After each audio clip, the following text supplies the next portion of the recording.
Hello बच्चों, welcome to Sunil academy. और हम करते बेटा एक्सरसाइज नंबर 9.3। आज करेंगे बेटा क्वेश्चन नंबर 19 ऑनवर्ड। अब जितने भी क्वेश्चन आएंगे ना बेटा एग्जाम के लिए सारे के सारे इंपॉर्टेंट है बेटा। 5 मार्क्स में क्वेश्चन इन्हीं में से पूछा जाता है या फिर केस बेस्ड में भी ये क्वेश्चन पूछे जाते हैं। अगर आप वीडियो देखते हो तो लाइक जरूर करिएगा, चैनल को लाइक सब्सक्राइब शेयर कमेंट जरूर करें। स्टार्ट करते हैं बेटा आज का वीडियो। क्वेश्चन नंबर 19 क्या है? Show that of all the rectangle inscribed in A given fix circle the square has the maximum area. कहता है कि एक सर्कल में आप जितने मर्जी रेक्टेंगल फिट कर लीजिए, लेकिन जिसका सबसे बड़ा एरिया होगा वो हमेशा स्क्वायर ही होगा। अगर मैं इसकी आपको डायग्राम दिखाऊं रफली बेटा कैसे बनेगी, ये आपका सर्कल है, ठीक है जी। इसमें मैंने रेक्टेंगल बनाने हैं बेटा, ये रेक्टेंगल ड्रॉ कर दिए, ठीक है जी। इसकी लेंथ बेटा मैं x मान लेता हूं, विड्थ को y मान लेता हूं, ये मेरा सेंटर है। और ये आ गया आपकी रेडियस ऑफ सर्कल जिसको हम r ले लेते हैं। और ये भी क्या है? रेडियस ऑफ सर्कल, ये भी क्या आ जाएगी r। और इसका नाम दे लेते हैं बेटा ABCD। तो क्वेश्चन कहता है बेटा जितने मर्जी रेक्टेंगल बना लो, जिसका सबसे ज्यादा एरिया होगा वो स्क्वायर ही होगा, मतलब स्क्वायर का मैक्सिमम एरिया होगा, याद रखना। अब देखो बेटा गिवन में जो दिया पहले उसको लिख लेते हैं। गिवन में क्या है, लेट कर लेते हैं जो length of rectangle, length of rectangle, rectangle का जो लेंथ है उसे बेटा मैं x मान लेता हूं।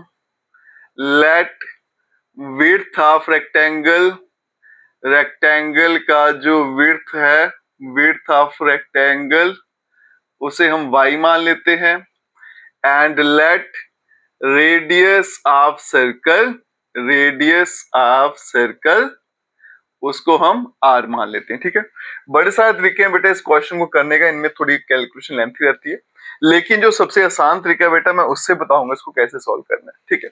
अब यहां देखो बेटा मैक्सिमम एरिया, एरिया जो है वो मैक्सिमम है। अब मैक्सिमम या मिनिमम चीज हमेशा कांस्टेंट होती है और उसका डेरिवेटिव जीरो होता है, मतलब एरिया का डेरिवेटिव जो होगा वो जीरो रहेगा।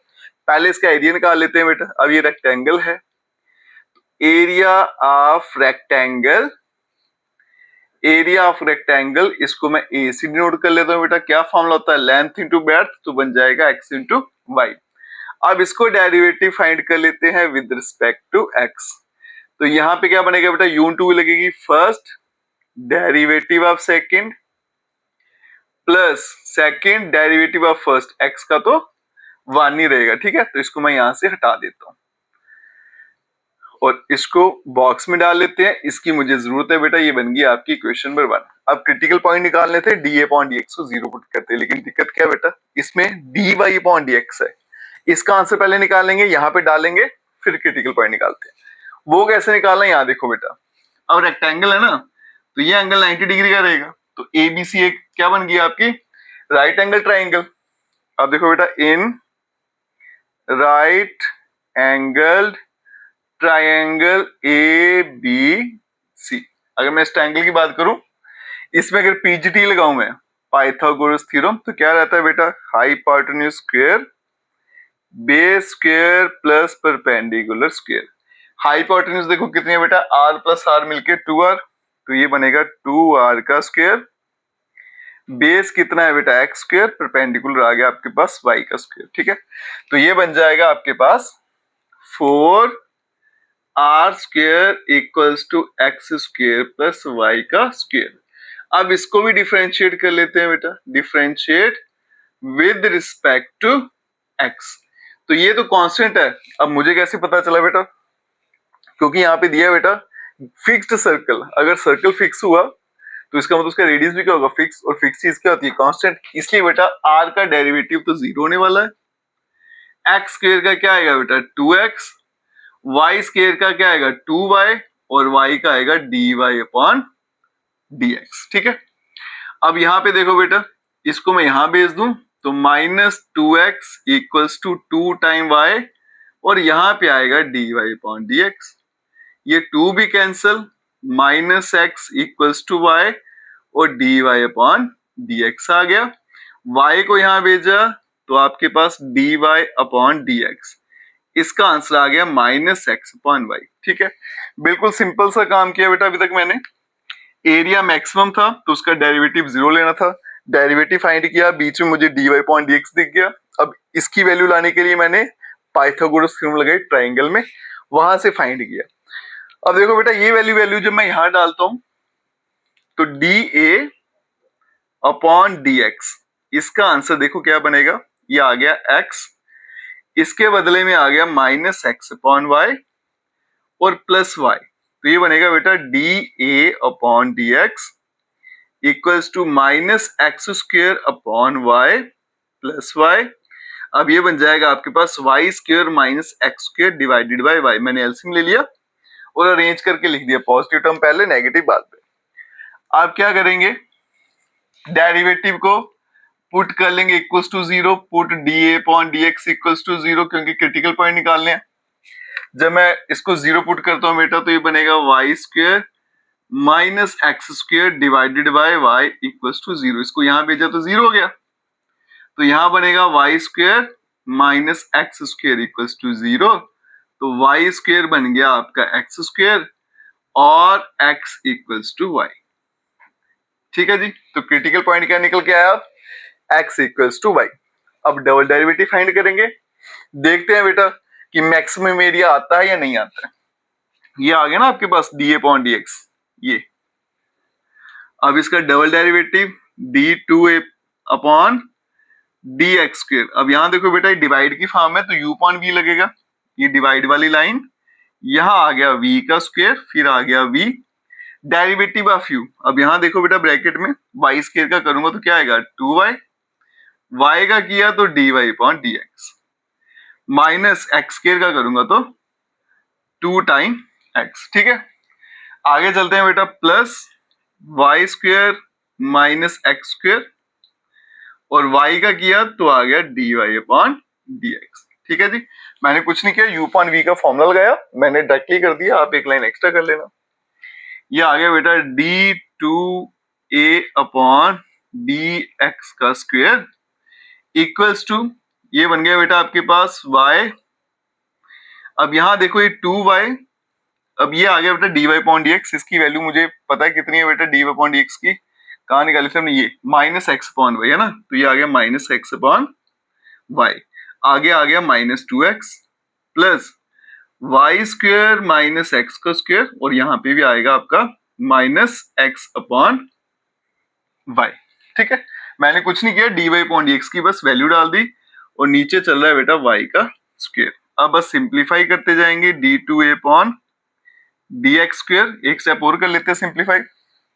यहाँ पे इसको ब्रैकेट में रख लेता हूं, ये y कैंसिल, बनेगा y और यहां बना बेटा -2x प्लस, यहां पे आ गया आपका माइनस, मैं यहां ले लेता हूं, प्लस माइनस क्या आ गया माइनस। ठीक है, अब ये x/y है, x को अगर मैं अंदर मल्टीप्लाई कर दूं तो ये बन जाएगा आपका, मल्टीप्लाई करें, रहने देते हैं क्योंकि मुझे x और y बराबर है दोनों, इसको मैं ऐसे रखता हूं, और डिवाइड में आ गया आपका y का स्क्वायर। ठीक है, अब ये बन जाएगा आपके पास बेटा -4xy, तो ये आ गया d2a/dx² इक्वल्स टू y, यहाँ पे आ गया -4x, यहाँ पे आ गया बेटा माइनस, कंबाइन कर लेता हूँ y² - x का स्क्वायर, और डिवाइड में आ रहा था आपका ये y, और इस पूरे के नीचे आ गया आपका y का स्क्वायर। अब यहाँ देखो बेटा, पॉइंट क्या है मेरे पास, at x equals to y, यही है ना क्रिटिकल पॉइंट। अगर मैं x और y दोनों बराबर पुट कर दूं, यहाँ देखो बेटा, यहाँ पे जब मैंने x के लिए y पुट की तो ये सीधा सीधा पूरा फैक्टर 0 हो जाएगा, इसको सिंप्लीफाई करने की जरूरत ही नहीं है।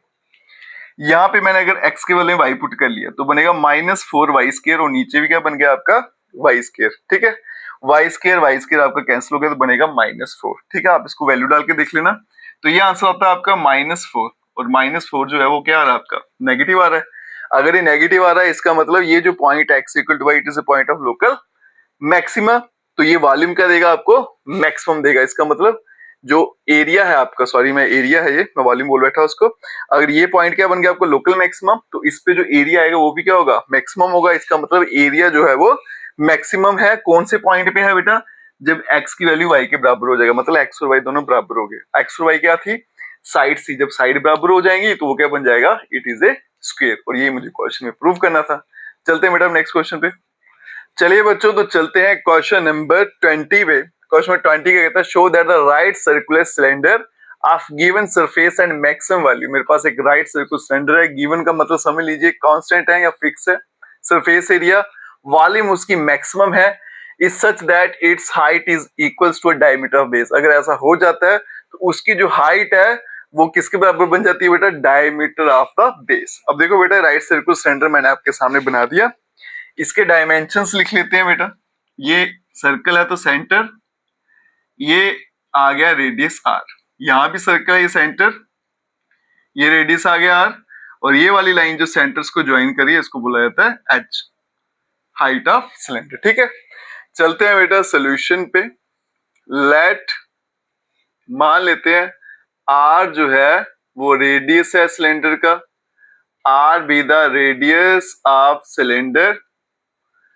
ठीक है जी, एच जो है वो हाइट है, be the height of cylinder, ये हाइट आ गया सिलेंडर का, 2 हो गया।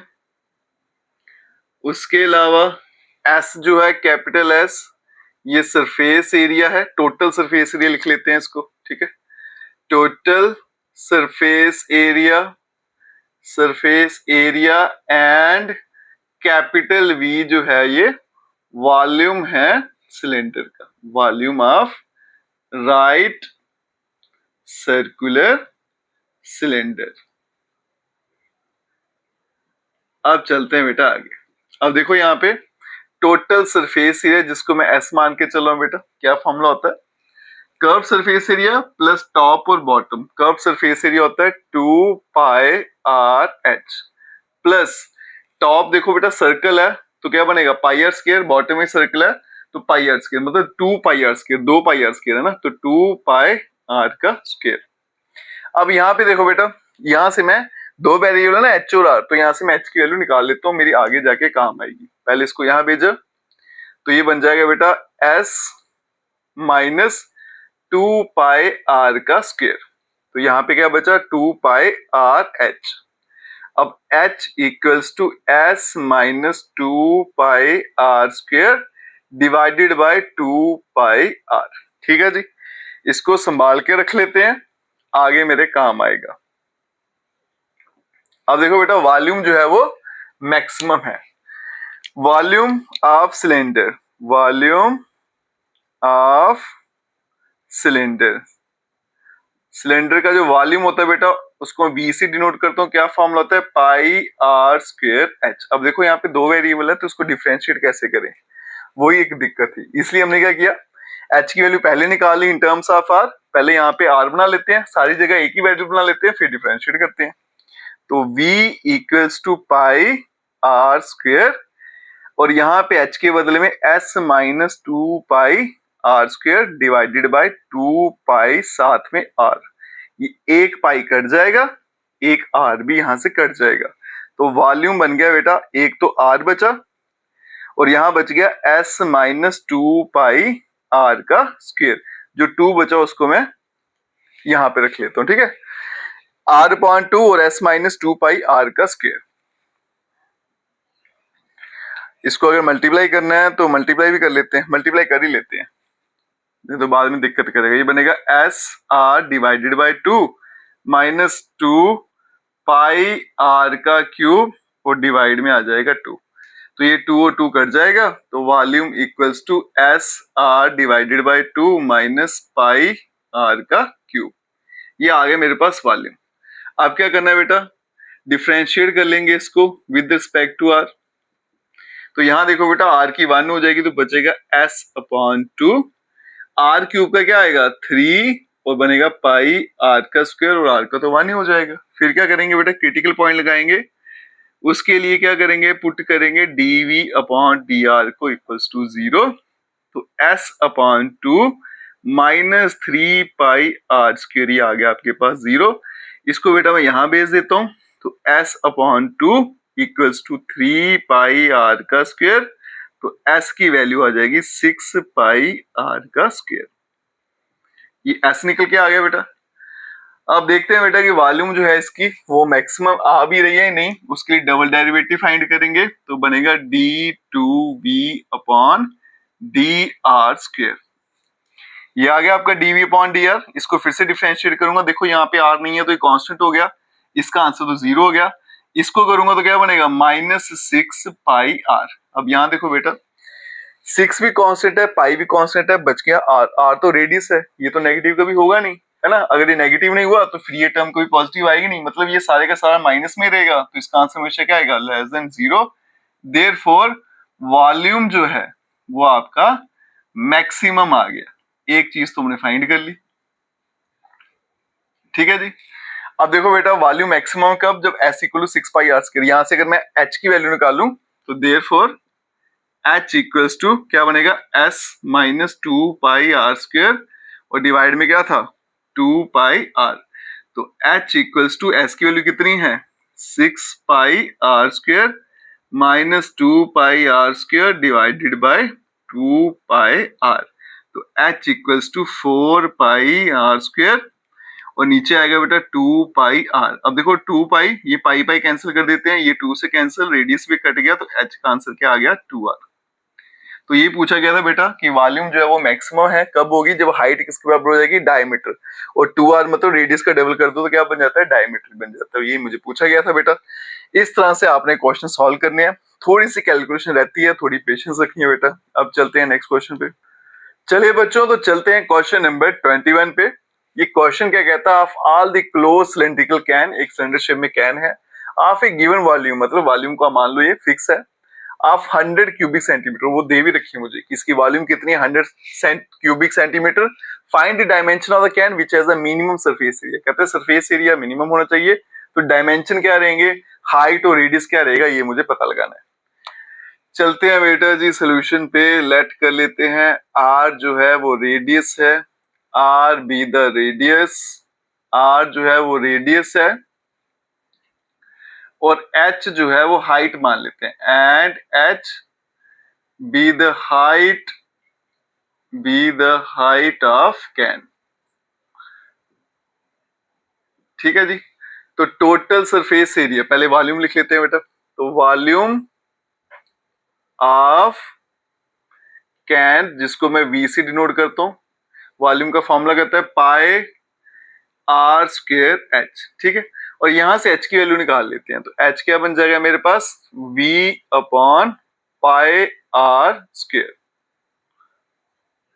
अब चलते हैं बेटा सरफेस एरिया पे। कहते हैं कि सरफेस एरिया मिनिमम होना चाहिए, तो टोटल यहां आएगा टोटल सरफेस एरिया, उसे हम s से डिनोट कर लेते हैं, तो टोटल सरफेस एरिया अच्छा यहाँ पे 100 भी दे रखा था, सॉरी, तो इसको यहाँ पे आप 100 कर लो बेटा, ये मेरे से स्किप हो गया था। हाँ, अब ठीक है, वॉल्यूम इसका 100 दिया था बेटा, तो v के बदले में 100 लिख देंगे, यहाँ v था वहां पे 100 डाल दिया मैंने। तो सरफेस एरिया टोटल कितना है 2πr/h curve surface area plus top और बॉटम का, तो बनेगा 2πr का स्क्वायर। तो s इक्वल्स टू बेटा 2πr स्क्वायर, इसको पहले लिख लिया, बन गया 2πr/h। h कितना है मेरा 100 डिवाइडेड बाय पाई r का स्क्वायर। अब यहां देखो बेटा पाई पाई कैंसिल हो जाएगा, एक r भी कट जाएगा, तो s बनेगा आपके पास 2πr² प्लस 2 इंटू 100 करूंगा तो 200 आ गया, और डिवाइड में आ गया आपके पास r आ गया। ठीक है, अब क्या करेंगे बेटा, इसको डिफरेंशिएट करते हैं विद रिस्पेक्ट टू r, तो बनेगा ds अपॉन dr। अब देखो बेटा r से कर रहा हूं तो ये 2 नीचे उतरेगा, तो बनेगा 4πr प्लस यहाँ पे देखो 1/x की होती है -1/x², तो यहाँ पे माइनस का साइन आएगा और बनेगा 200 अपॉन r का स्क्वायर आ जाएगा। आगे चलते हैं बेटा, इसको पुट करेंगे क्रिटिकल पॉइंट निकालने के लिए, ds upon dr equals to 0, तो ये बनेगा 4πr माइनस 200 अपॉन r का स्क्वायर इक्वल्स टू 0।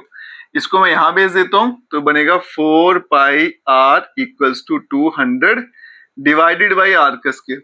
अब यहाँ से मैंने आर की वैल्यू निकालनी है बेटा, आर एक तरफ ले चलता हूँ और इसको यहाँ ले आता हूँ, तो बनेगा r cube equals to 200 divided by 4 पाई।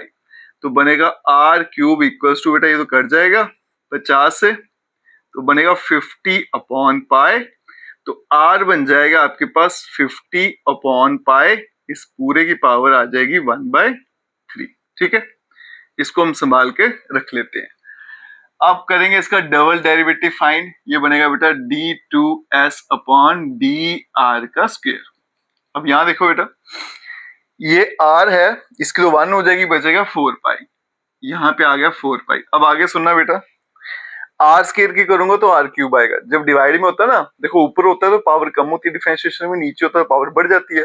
जैसे यहाँ पे आर का किया तो आर स्क्वायर आ गया, आर स्क्वायर का करूंगा तो क्या आएगा, आर क्यूब आएगा। लेकिन साथ में पावर भी लिखनी है, 2 है ना तो साथ में 2 भी आएगा। तो ये बनेगा बेटा आपके पास -200, यहाँ पे -2 और नीचे आएगा आर का क्यूब। ठीक है, ये बनेगा बेटा d2s upon dr square equals to 4 pi minus minus plus 400 divided by r का क्यूब। अब यहाँ देखो बेटा, r की जो मर्जी वैल्यू डालो, क्योंकि r तो हमेशा पॉजिटिव रहेगा, तो ये पूरी टर्म क्या आ रही है, पॉजिटिव। इसका मतलब ग्रेटर देन 0, तो इसका मतलब सरफेस एरिया जो है वो आपका क्या आ गया, minimum. Surface area is minimum, यही मुझे पता लगाना था। और इसके अलावा बेटा डायमेंशन भी पता करने हैं। डायमेंशन में रेडियस तो मैंने पता कर ली है, कितनी है बेटा 50 अपॉन पाई, और इस पूरे की पावर आ गई 1/3। अब निकालेंगे हाइट। हाइट कितनी है, 100 अपॉन पाई आर स्क्वायर। तो ये बनेगा 100 अपॉन पाई आर का स्क्वायर, ये बन गया 50 अपॉन पाई इसका स्क्वायर, और फिर इसकी भी पावर कितनी आएगी 1/3। ठीक है, ये है ना आर का स्क्वायर, आर की वैल्यू, सॉरी एक ही बात है वैसे, ऐसे आर और ये आ गया स्क्वायर। ठीक है, फर्क तो नहीं पड़ेगा, पावर अंदर वाला लिखो, मल्टीप्लाई हो जाती है, लेकिन फिर भी ठीक तरह से लिखेंगे। तो ये बनेगा बेटा आपके पास 100। अब यहाँ देखो, ये आ गया पाई, पावर्स मल्टीप्लाई होती हैं, तो बनेगा 50 अपॉन पाई की पावर आएगी बेटा 2/3। अब इसको सिंप्लीफाई कैसे करना वो देखिएगा, 100 अपॉन पाई, 50 को अलग से पावर दे देंगे 2/3, और इस पाई को अलग से दे देंगे 2/3। ठीक है, बेसिक सेम पावर एडिड, ये वाला कंसेप्ट लगाएंगे। ऊपर 100 है उसको लिख दूंगा 2 × 50, और नीचे 50 है इसको ऊपर बेच दूंगा, तो बनेगा 50 की पावर -2/3। इसी तरह से बेटा पाई ऐसे रहेगा, ये भी नीचे था, इसको अगर ऊपर भेजूंगा तो पाई की पावर -2/3। इसकी पावर 1 है, इसकी पावर 1 है, तो बेसिस में पावर एडिट करूंगा, 3 - 2 क्या आएगा 1, तो ये बनेगा 2, और साथ में आएगा 50 की पावर 1/3, और डिवाइड में भी क्या आएगा, पाई की पावर 1/3। तो कुल मिला के इसको लिखेंगे 2 और 50 अपॉन पाई की पावर 1/3, और यही इस क्वेश्चन का आंसर है। ठीक है जी, आज की वीडियो बेटा यहीं तक रखते हैं। अगर आप वीडियो देखते हो तो लाइक जरूर करिएगा, और चैनल को लाइक सब्सक्राइब शेयर जरूर करें। Best of luck.